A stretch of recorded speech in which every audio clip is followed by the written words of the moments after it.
Hi, I'm Randy Altman with Post Perspective. We're at SMPTE 2019. To my left is Terry Virts, who is a former astronaut, a photographer, a director. You've got many titles. You're a busy man, but you're here at SMPTE. You were talking about a project you directed, and you're fresh from your panel or session. Can you just got out? Just got them. So can you talk about? It was for One More Orbit, which was. Why don't you tell people what it was about?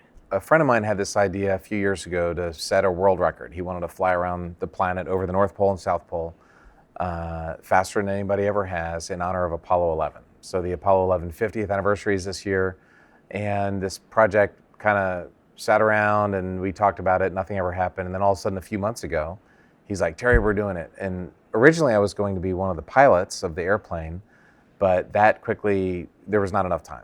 So he said, why don't you make a movie about it? And that's exactly what I wanted to do. It was a great opportunity, but it was hard to think how to make a movie about setting a world record, because it's you could make like a short, but to make a movie about the same guys. Yeah. So I had some thinking to do, like what plot do you use for a film like that? And over time, because of the team I had some great photographers that found some characters in these different places around the world that added a lot to the film. So it's the excuse for the movie is the world record, but the real meaning of the movie is the environment. We went over the North Pole and there's a lot of cracked ice and water and so we talk a lot about the environment in this organization called the Carbon Underground that's taking carbon out of the atmosphere. We talked a lot about international cooperation. We had 10 different nations on this 10-person crew, and exploration kind of brings people together in a world that seems to be splitting apart. Correct. So that was really the meaning of the movie. We met some really interesting people in the different places we stopped. So for me, coming up with the plot, like what's this film going to be about, was at first I didn't know, and as it developed, and even after we filmed it, we looked at the stuff and went, the plot was kind of a work in progress, but I think it came out good. You don't know if he's actually going to break the world record, right? And there's drama. So there's that provides the drama and the tension, and there's airplanes, and there's cool footage, and then there's these other side stories that are kind of the meaningful part of the movie. Right. So that way you had a plot no matter what, because even if that didn't work, you could talk about the environment and working together. Right. But so why directing? Had you done anything like this before? Had you made a film or? So the big experience I had at NASA while I was in space on my long duration flight, an IMAX movie called Beautiful Planet came out, and I actually helped make that. That was right in the middle of my mission, so I filmed a lot of it. I'm in it, I narrated it, and I worked with a lady named Tony Myers, who was the director, basically of all the space movies you've seen going back to the 70s. Tony has probably directed it, and she was awesome. She was a mentor. I really learned about thinking creatively and artistically, not just the technical shot, but storytelling. I kind of learned everything through that, and of all the stuff I did in space, 7 months I spent off the planet, making that movie was probably the most important and my favorite thing I did. Was that the one that was shot with Canon cameras? Yes. Okay. We used a Canon 1DC still camera for most of the Earth shots, time lapse, and then they turned it into video. And then a C500 for most of the crew shots, and also a GoPro. GoPro has some of the best shots in the whole movie. It was gorgeous. I remember. It's a beautiful film. Beautiful planet. So what did you use to shoot this one? What didn't we use?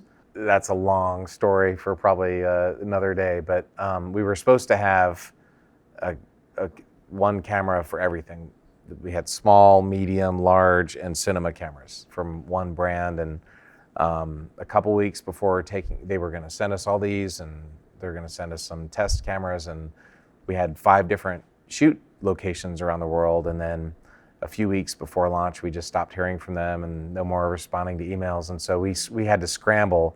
We ended up with 12 different types of cameras. So we had Canon and Red and Sony and GoPro and Arri. Basically, everybody just brought their own gear, and Canon gave us some gear, which is really nice of them. And we just hobbled it together, which this week I did color. Okay. And wow, that was challenging. I mean, I was going to ask how yeah. involved in the post process are Oh. you? And that must have been a challenging workflow with getting all of those different cameras and all the formats. And, Oh yeah, and that's why we wanted one camera type Yeah. to make that easier. I was really involved. Now I didn't edit it. We had an editing house, Therapy Studios. They were amazing.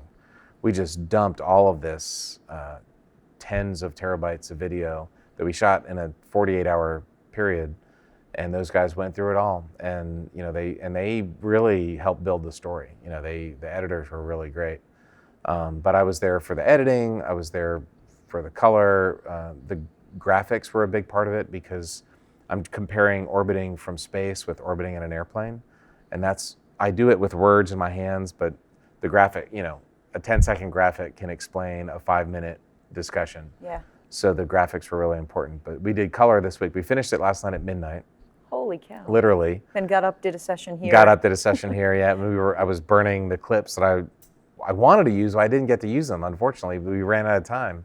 I had a couple clips from the movie I was going to show. that you're going to use today. Yeah. This is my first film directing, and I've been told that the only intro level job on the set is director.